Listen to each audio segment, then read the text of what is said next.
Welcome to MMA Dogs. My name is Hector, and this is my dog Dan. And tonight we'll be covering UFC 154. If you guys would just take a look at the at our YouTube channel, we're going to post a link right here to subscribe to our channel, and that gives us, the support, and we appreciate that. So please subscribe, and you'll receive automatic updates via email to let you know that, hey, we put up a new video. You can check it out, leave your comments and feedback. So thank you guys. Let's move on to the main event. Finally, we have GSP, George St-Pierre, making his return. He hasn't fought since April 30th of 2011 when he beat up Jake Shields via decision. And then before that, December 11th of 2010 versus Josh Koscheck, decisioned him. And then we've got the so dangerous, the natural-born killer, Carlos Condit, who most recently beat Nick Diaz via decision. And the fight before that, he knocked out Dong Hyun Kim. In this particular fight, wow, I'm really looking forward to it. With GSP, we know what to expect out of him. We know that he'll come in the octagon prepared, in shape, ready to fight. With his, this guy, man, he will stick to his game plan. His game plan, just shoot that double leg, bow, take the guy down, ground and pound him. He'll try to go for a finish. He doesn't get the finishes, but he'll get that decision. With Carlos Condit, man, this guy is dangerous. There's one fight in particular that you and I were talking about earlier as we were getting all this ready. The fight he had was Rory McDonald. This guy, Carlos Condit, he's got a big heart, and you just can't count this guy out. He's really, this guy, he's just a scrapper. Just the way to describe him, just a scrapper guy.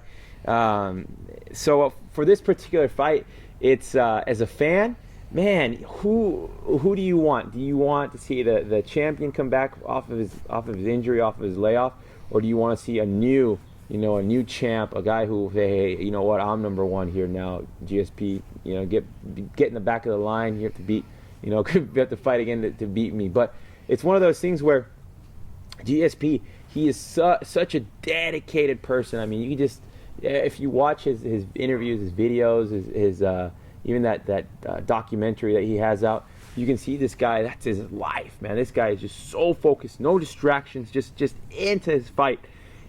And it's difficult because Carlos Condit is so dangerous, and he is, scrappy. He can take a beating. With that all being said, I'm going to have to go with GSP. I'm going to go with GSP via decision. So I feel strong in that pick. I feel he will win via decision, but it's a do not bet. For me, I don't want to have to worry about a guy coming off such a long layoff and injury, going up against such a dangerous fighter.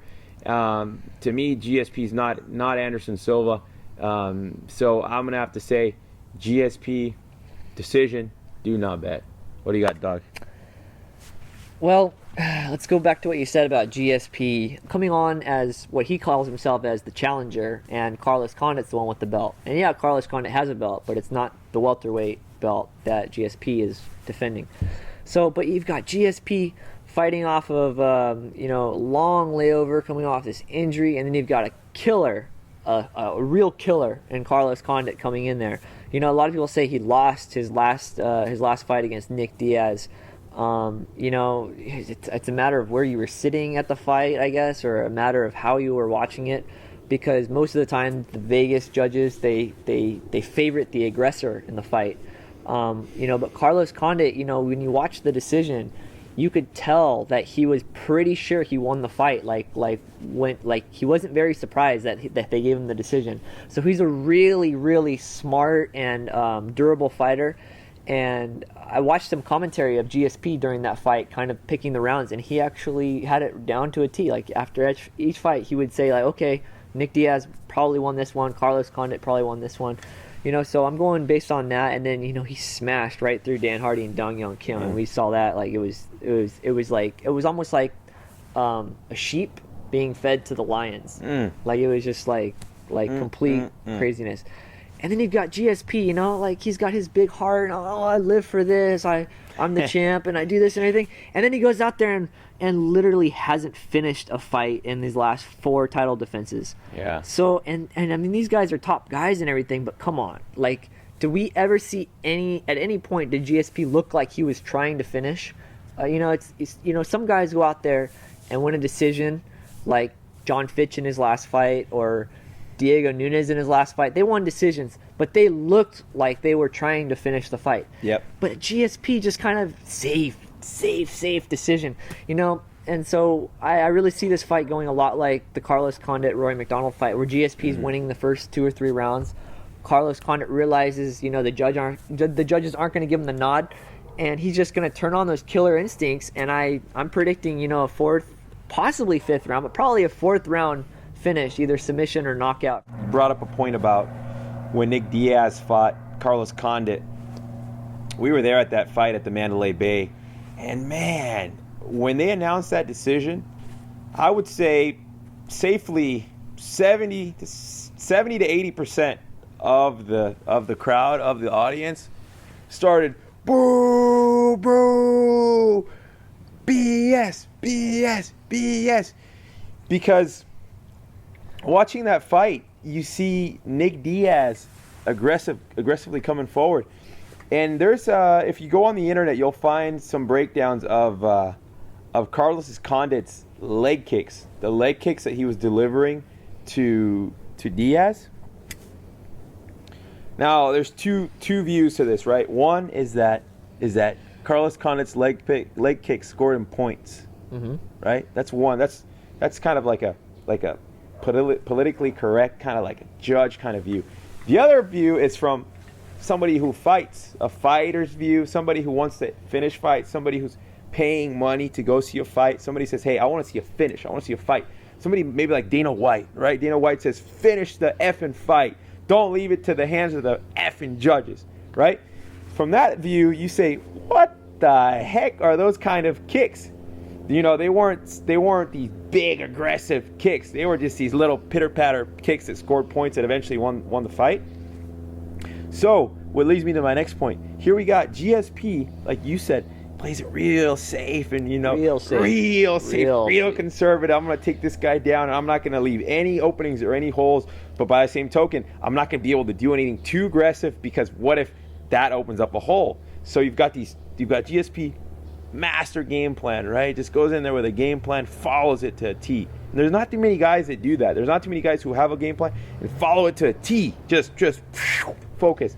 And then you got Carlos Condit, same thing. We saw him against Nick Diaz. Followed his game plan to a T. Followed his game plan, did his leg kicks, didn't care what people were booing over here. He just went in there, kick, one. And to give him credit, it's not like I'm trying to discredit him. He did look good in that fight. He didn't look bad. But we got 2 guys, ultimate game plan guys. One guy's coming off an injury. And here's the other thing, Doug. Here's the other interesting thing. Check this out. Do you think, and this is just a thought here, and I want the people who are watching this to think about it too. Do you think that GSP would go in the octagon and fight if he didn't feel 100% ready to do it? Do you think he would do that? I don't think he would do that, but sometimes, I don't think he needs the money. Sometimes I don't think he needs the money. 100% just isn't enough. Depending on who you are, sometimes it just isn't enough. Yeah, but hold on. Yeah, that's the next step. First step. Do you think that GSP? Here's my opinion on it. I don't think that GSP would ever step in the octagon feeling less than 100% after what happened when he fought against Matt Serra. Yeah, that could be a learning lesson. Well, that's a huge learning lesson. Well, we don't know until after the fight.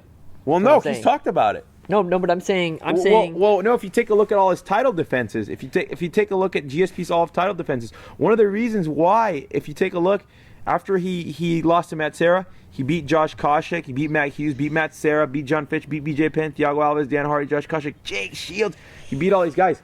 After that loss, now I'm not trying to change your mind on it. Well, no, I'm just saying, yeah, you beat him, but it's like a finish of like 3 out of like. Here's his train of thought. After all of those title defenses, right? He's not going to go in there, in my opinion. I mean, my dog can have a different opinion. He'll have his chance to speak on the matter. And if you can interrupt me at this point, it's just closing thoughts. So feel free to say whatever you want. So, in my opinion, GSP is not going to go in there anything less than 100% He's not going to leave any gaping holes. So it's going to be up to Carlos Condit to create those opportunities for himself. And we know he can do that. We know Carlos Condit can do that. Yeah, we do. So this fight is very, very dangerous for both guys. And so that's why, you know, ultimately some people come on here to get the betting advice, and that's why I say, hey, do not bet on this fight. When a guy coming off an injury like that and a dangerous guy, you never know. Even though GSP is so dominant, you never know what could happen. You never know. So, what are your thoughts on this whole thing, Doug? Well, you know, we got to keep in mind that it's not just one injury. He's coming off 2 injuries since his last fight. My final thoughts are, you know, GSP, if you're going to win this fight, please, if it's going to be a decision, look like you're trying to finish.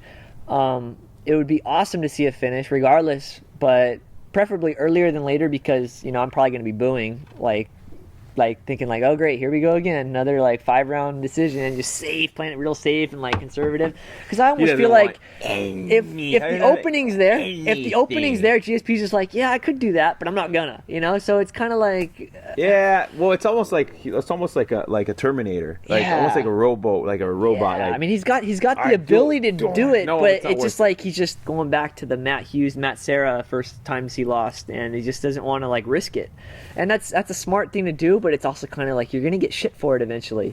Yeah. So, you know, I'd say with four decisions since your last finish. You need to finish, otherwise you're just gonna get shit until you do. Closing thoughts. I read something about Carlos Condit saying that when GSP goes for the takedown, he's not gonna be there for it. Like GSP's gonna be shooting at like an area where Carlos Condit's just not shooting at a ghost. Yeah, a ghost, I guess, or a ghost trail that Carlos Condit's left in his path. But Carlos Condit also says, in defense of that, if GSP gets lucky and he's in the way when he's going for the takedown, he's got something waiting for him. We don't know what that is. Possibly a knee, possibly a guillotine choke. We have no idea what it's going to be. But I'm really anxious to see what he can bring on for that. Yeah, and then also another point to bring up here is that anybody who's talking about, you know, Anderson Silva versus GSP, I think people have moved on from that fight. You know, yeah. I think it's more Anderson Silva versus John Jones. Yeah, you know, that would be more interesting. So closing thoughts on this particular fight to wrap it all up. GSP via decision. What does my dog have? I like Carlos Condit finishing the 4th round. All right. Well, that does it for another episode. Thank you for joining. Please subscribe to the channel. And we'll see you guys next time.